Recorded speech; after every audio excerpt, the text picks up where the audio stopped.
கர்த்தருடைய பரிசுத்த நாமத்துக்கு மகிமையும் கனமும் உண்டாகட்டும்.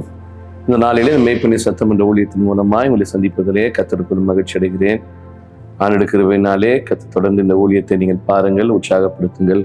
கர்த்தருடைய ஆசீர்வதிப்பாராக. இந்த நாளினுடைய தியானமாக பரிசுத்த வேதாகமத்திலிருந்து ஒரு வசனத்தை வாசிக்கலாம். ஆதியாகமத்தின் புத்தகம் 43ஆம் அதிகாரம், ஆதியாகமம் 43ஆம் அதிகாரம் 29வது வசனத்தின் ஒரு பகுதி வாசிக்கிறேன். ஆதியாகமம் 43ஆம் அதிகாரம் 29வது வசனத்தின் ஒரு பகுதி வாசிக்கிறேன். கர்த்தருக்கு மகிமை உண்டாகட்டும். மகனே, தேவன் உனக்கு கிருபை செய்ய கடவர் என்றார். கர்த்தருடைய நாமத்துக்கு மகிமை உண்டாகட்டும். மகனே, தேவன் உனக்கு கிருபை செய்ய கடவர். இந்த நாளிலே நம்முடைய தலைப்பு, தேவன் நமக்கு கிருபை செய்கிறவராக இருக்கிறாராம்.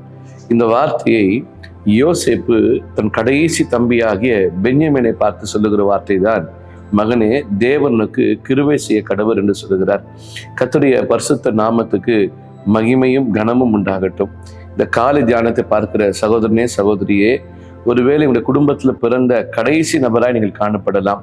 ஒரு குடும்பத்துல பிறந்த முதல் நபராய் இல்லாமல், ஒரு சில காரியங்கள் இல்லாமல் நீங்கள் கடைசியா இருக்கிறது போல காணப்படலாம். ஆனால் இன்றைக்கு நம்முடைய தியானம் என்னென்று சொன்னால், நாம் எப்போது பிறந்திருக்கிறோம், எந்த இடத்துல பிறந்திருக்கிறோம், முதலாவது பிறந்திருக்கிறோமா, கடைசியில பிறந்திருக்கிறோமா, நடுவில் பிறந்திருக்கிறோமா, அதெல்லாம் முக்கியம் அல்ல.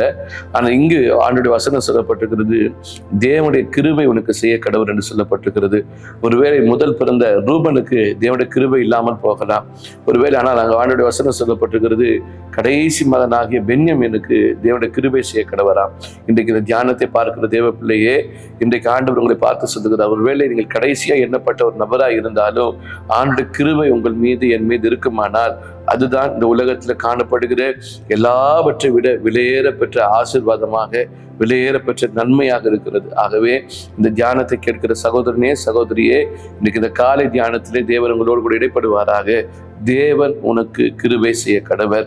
அப்படி என்று சொன்னால் கர்த்தருடைய கிருபை ஒரு நாளும் அது பென்யமீனை விட்டு விலகாதது போல நம்மையும் விட்டோட கிருபை விலகாது. கர்த்தருடைய கிருபை நம்மோடு கூட இருப்பதாக நாம் ஜெபிப்போம். நல்ல தகப்பனே, இந்த நல்ல தியானத்துக்காக நன்றி செலுத்துகிறோம்.